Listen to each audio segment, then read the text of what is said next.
The Golden Ass. The first chapter, how Apuleius, riding in Thessaly, fortuned to fall into company with two strangers, that reasoned together of the mighty power of witches. As I fortuned to take my voyage into Thessaly, about certain affairs which I had to do, for there mine ancestry by my mother's side inhabiteth, descended of the line of that most excellent person, Plutarch, and of Sextus the philosopher his nephew, which is to us a great honor.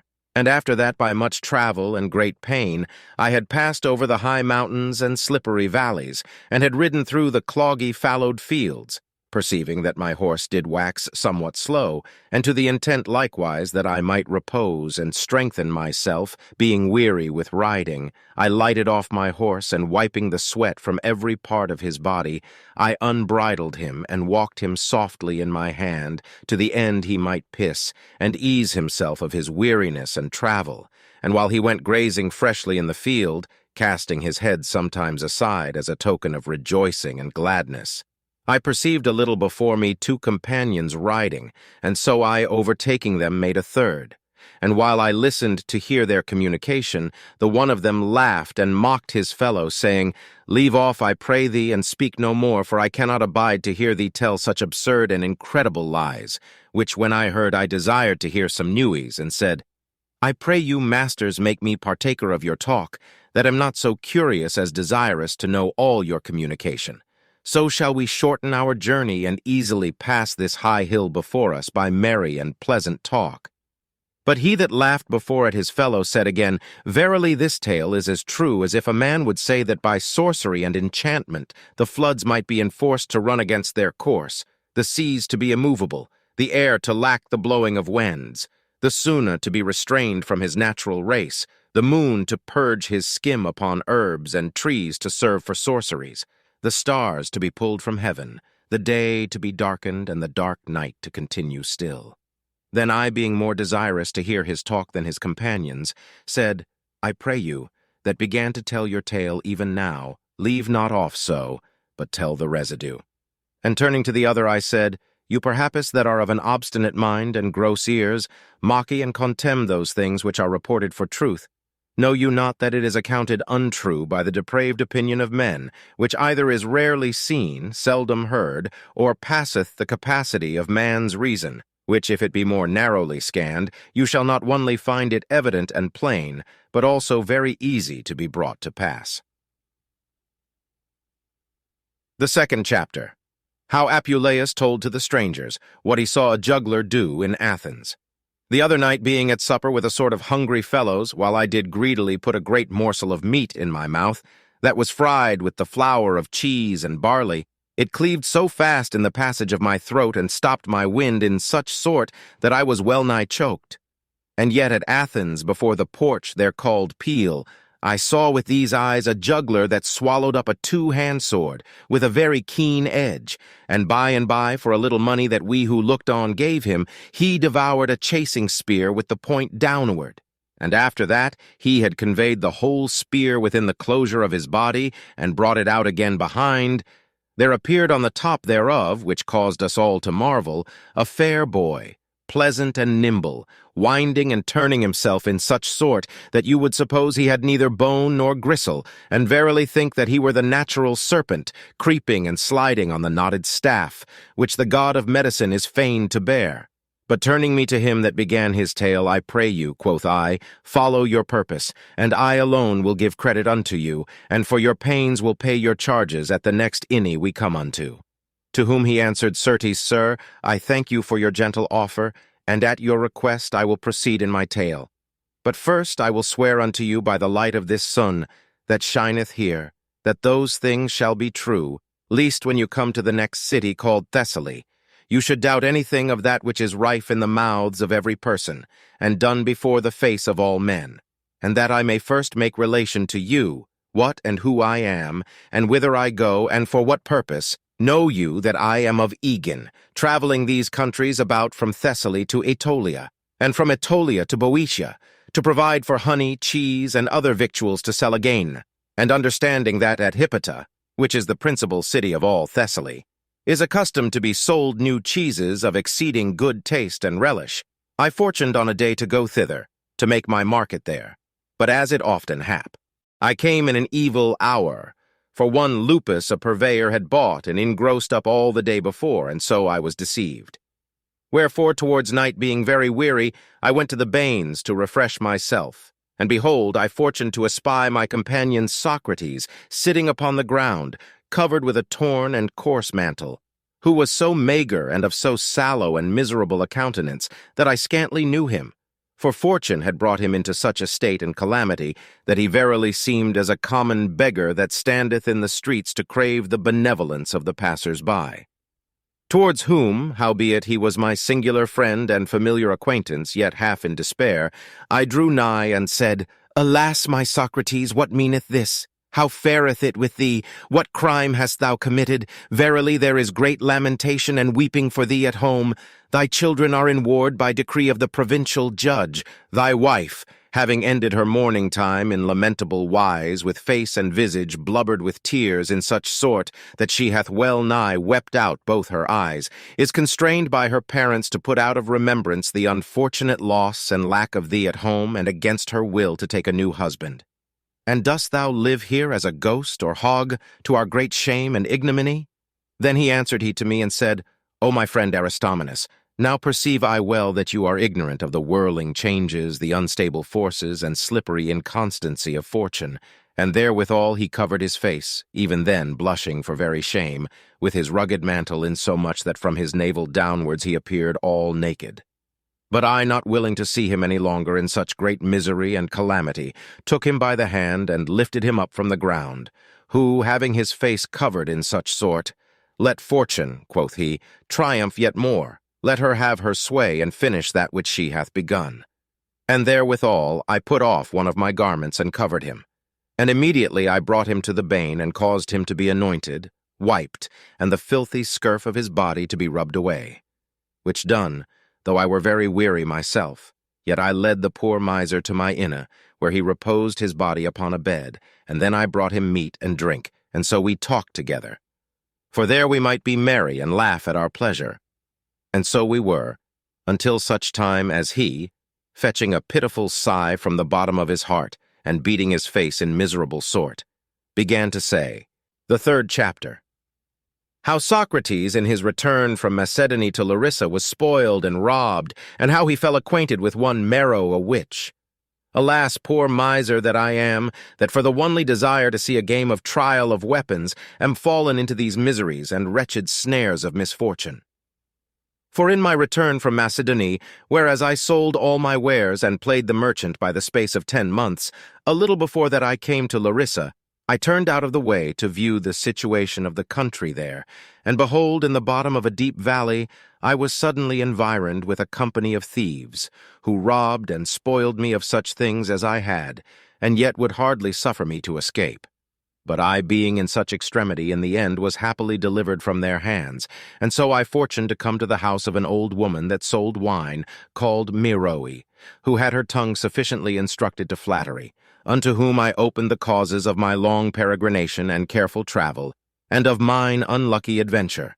And after that I had declared to her such things as then presently came to my remembrance.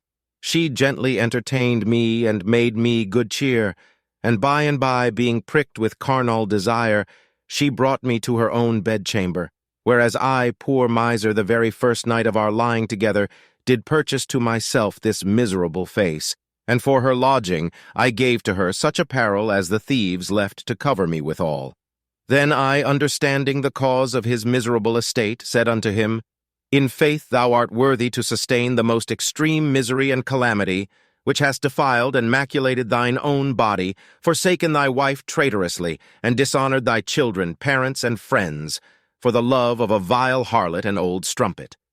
When Socrates heard me rail against Meroe in such sort, he held up his finger to me, and as half abashed said, Peace, peace, I pray you, and looking about lest anybody should hear, I pray you, quoth he, I pray you take heed what you say against so venerable a woman as she is, lest by your intemperate tongue you catch some harm. Then with resemblance of admiration, What, quoth I, is she so excellent a person as you name her to be? I pray you tell me. Then answered he, Verily she is a magician, which hath power to rule the heavens, to bring down the sky, to bear up the earth, to turn the waters into hills and the hills into running waters, to lift up the terrestrial spirits into the air, and to pull the gods out of the heavens, to extinguish the planets, and to lighten the deep darkness of hell. Then said I unto Socrates, Leave off this high and mystical kindy of talk, and tell the matter in a more plain and simple fashion. Then answered he, Will you hear one or two, or more of her facts which she hath done? For whereas she enforceth not only the inhabitants of the country here, but also the Indians and the Ethiopians the one and the other, and also the Antictons, to love her in most raging sort, such as are but trifles and chips of her occupation. But I pray you give ear, and I will declare of more greater matters, which she hath done openly, and before the face of all men. The 4th chapter. How Meroe the witch turned divers persons into miserable beasts. In faith, Aristomenes, to tell you the truth, this woman had a certain lover, whom by the utterance of one only word she turned into a bever, because he loved another woman beside her. And the reason why she transformed him into such a beast is, for that it is his nature, when he perceiveth the hunters and hounds to draw after him, to bite off his members and lay them in the way, that the hounds may be at a stop when they find them, and to the intent it might so happen unto him, for that he fancied another woman, she turned him into that kind of shape. Semblably, she changed one of her neighbors, being an old man and one that sold wine, into a frog, in that he was one of her occupation, and therefore she bare him a grudge. And now the poor miser, swimming in one of his pipes of wine, and well-nigh drowned in the dregs, doth cry and call with an hoarse voice for his old guests and acquaintance that pass by. Likewise she turned one of the advocates of the court, because he pleaded and spake against her in a rightful cause, into a horned ram, and now the poor ram is become an advocate. Moreover, she caused that the wife of a certain lover that she had should never be delivered of her child. But according to the computation of all men, it is 8 years past since the poor woman first began to swell, and now she is increased so big that she seemeth as though she would bring forth some great elephant, which when it was known abroad and published throughout all the town, they took indignation against her, and ordained that the next day she should most cruelly be stoned to death. Which purpose of theirs she prevented by the virtue of her enchantments, and as Medea, who obtained of King Creon but 1 day's respite before her departure, did burn all his house, him and his daughter. So she, by her conjurations and invocations of spirits, which she useth in a certain hole in her house, as she herself declared unto me the next day following, closed all the persons in the town so sure in their houses, and with such violence of power, that for the space of 2 days they could not get forth, nor open their gates nor door, nor break down their walls, whereby they were enforced by mutual consent to cry unto her, and to bind themselves strictly by oaths, that they would never afterwards molest or hurt her. And moreover, if any did offer her any injury, they would be ready to defend her. Whereupon she, moved by their promises, and stirred by pity, released all the town. But she conveyed the principal author of this ordinance about midnight, with all his house, the walls, the ground, and the foundation, into another town distant from thence 100 miles, situate and being on the top of an high hill, and by reason thereof destitute of water, and because the edifices and houses were so nigh built together that it was not possible for the house to stand there, she threw it down before the gate of the town. Then I spake and said, O my friend Socrates, you have declared unto me many marvelous things and strange chances, and moreover stricken me with no small trouble of mind, yea, rather with great fear, lest the same old woman using the like practice should fortune to hear all our communication. Wherefore let us now sleep, and after that we have taken our rest, let us rise betimes in the morning and ride away hence before day as far as we can possible. The 5th chapter. How Socrates and Aristomenes slept together in one chamber, and how they were handled by witches. In speaking these words and devising with myself of our departing the next morrow, lest Meroe the witch should play by us as she had done by divers other persons, it fortuned that Socrates did fall asleep, and slept very soundly by reason of his travel and plenty of meat and wine wherewithal he had filled himself. Wherefore I closed and barred fast the doors of the chamber, and put my bed behind the door, and so laid me down to rest. But I could in no wise sleep, for the great fear which was in my heart, until it was about midnight, and then I began to slumber. But alas, behold, suddenly the chamber doors brake open, and locks, bolts, and posts fell down, that you would verily have thought that some thieves had been presently come to have spoiled and robbed us. And my bed whereon I lay, being a truckle bed fashioned in form of a cradle, and one of the feet broken and rotten by violence was turned upside down. And I likewise was overwhelmed and covered lying in the same. Then perceived I in myself that certain effects of the mind by nature doth chance contrary. For as tears oftentimes trickle down the cheeks of him that seeth or heareth some joyful news, so I, being in this fearful perplexity, could not forbear laughing to see how of Aristomenes I was made like unto a snail in his shell. And while I lay on the ground covered in this sort, I peeped under the bed to see what would happen. And behold, there entered in 2 old women, the one bearing a burning torch, and the other a sponge and a naked sword. And so in this habit they stood about Socrates, being fast asleep. Then she, which bare the sword, said unto the other, Behold, sister Panthea, this is my dear and sweet heart, which both day and night hath abused my wanton youthfulness. This is he, who little regarding my love, doth not only defame me with reproachful words, but also intendeth to run away. And I shall be forsaken by like craft as Vlises did use, and shall continually bewail my solitariness as Calypso. Which said, she pointed towards me that lay under the bed, and showed me to Panthea. This is he, quoth she, which is his counselor, and persuadeth him to forsake me. And now being at the point of death, he lieth prostrate on the ground covered with his bed, and hath seen all our doings, and hopeth to escape scot-free from my hands. But I will cause that he will repent himself too late, nay, rather forthwith, of his former intemperate language, and his present curiosity. Which words when I heard, I fell into a cold sweat, and my heart trembled with fear, insomuch that the bed over me did likewise rattle and shake. Then spake Panthea unto Meroe, and said, Sister, let us by and by tear him in pieces, or tie him by the members, and so cut them off. Then Meroe, being so named because she was a taverner, and loved well good wines, answered, Nay, rather let him live, and bury the corpse of this poor wretch in some hole of the earth. And therewithal she turned the head of Socrates on the other side, and thrust her sword up to the hilts into the left part of his neck, and received the blood that gushed out into a pot, that no drop thereof fell beside. Which things I saw with mine own eyes, and as I think to the intent that she might alter nothing that pertained to sacrifice, which she accustomed to make, she thrust her hand down into the entrails of his body, and searching about, at length brought forth the heart of my miserable companion Socrates, who, having his throat cut in such sort, yielded out a doleful cry, and gave up the ghost. Then Panthea stopped up the wide wound of his throat with the sponge, and said, O sponge sprung and made of the sea, beware that thou not pass by running river. This being said, one of them moved and turned up my bed, and then they strid over me, and clapped their buttocks upon my face, and all bepissed me until I was wringing wet. When this was over, they went their ways, and the doors closed fast. The posts stood in their old places, and the locks and bolts were shut again.